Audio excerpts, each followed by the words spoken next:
S'il vous plaît, parlez-nous de la dystrophie ovarienne. La dystrophie ovarienne, le trophisme d'abord, c'est le bon fonctionnement d'un organe. La bonne nutrition d'un organe. On dit, le cœur fonctionne bien parce qu'il reçoit le bon carburant. Les organes génitaux de l'homme fonctionnent bien parce qu'ils reçoivent le bon carburant. Les organes génitaux de la femme fonctionnent bien parce qu'ils reçoivent le bon carburant. Si ces organes ne reçoivent pas le bon carburant, ils commencent à fonctionner aujourd'hui bien, demain ils ne fonctionnent pas. Quand cette dystrophie veut dire dysfonctionnement.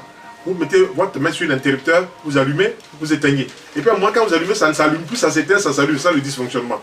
C'est la même chose pour la dystrophie ovarienne, c'est la même chose pour la dystrophie du cœur, c'est la même chose pour la dystrophie des organes génitaux de l'homme. Vous voyez, chez l'homme, on dit hypertrophie. Là, donc, ça a dépassé le fonctionnement aujourd'hui, demain, ça gonfle. Donc, chez la femme, la dystrophie ovarienne, c'est que les ovaires ne fonctionnent plus, ils commencent même par devenir tout petits. Voilà, et le praticien qui est à l'hôpital va vous dire, ah, vos glandes génitales ne fonctionnent plus bien, il faut trouver le carburant nécessaire, il faut trouver les hormones dans les médicaments, dans les plantes pour que ça puisse fonctionner correctement. Quant à nous, s'il y a une dystrophie ovarienne, on vous demande premièrement de manger des fruits variés au petit déjeuner, crus, juteux, au moins 3 jours, 4 jours, et puis vous prenez 2 ou 3 jours pour ne manger que des fruits secs. Fruits secs, je reprends amandes, noix, noisettes, noix de coco, arachide cru, noix de cajou cru, voilà. C'est ce qu'il faut prendre normalement.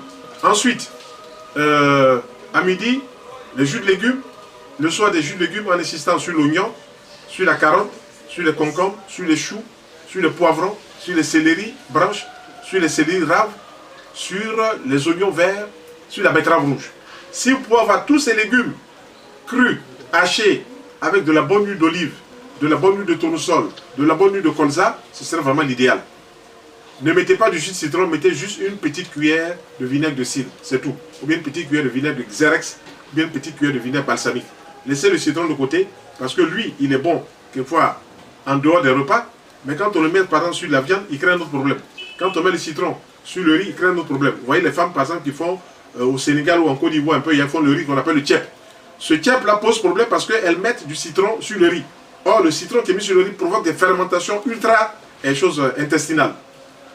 Et ce même citron mis sur le poisson provoque des putréfactions. Donc, vous voyez, alors on vous mangez un plat qui vous a fait du bien, mais vous dites après, je me sens mal. Donc, il n'y a pas plaisir et puis une nuisance. Ou j'ai mangé le tchèp, ça m'a fait du bien, ou bien on va dire ensuite, j'ai mangé le tchèp, ça m'a fait du mal. Donc, il y a quelque chose qui ne va pas. Voilà. Donc, il faut faire sortir le citron là, de ce tchèp-là. Prenez-le si vous voulez 3 heures après, ou bien 2 heures avant, le tchèp lui-même. Voilà. Ces préparations sont bonnes, mais il y a des choses que les femmes qui préparent ajoutent qu'il faut enlever complètement. Il faut enlever le citron sur le riz, il faut enlever le citron sur le poisson. Certains vous disent non, on met ça à cause des graisses. Mais en ce moment, il ne faut pas préparer les graisses. Il ne faut pas vouloir manger ceci, puis en même temps dire non, on va garder cela. Voilà. Donc je vous remercie, il faut bien comprendre cela.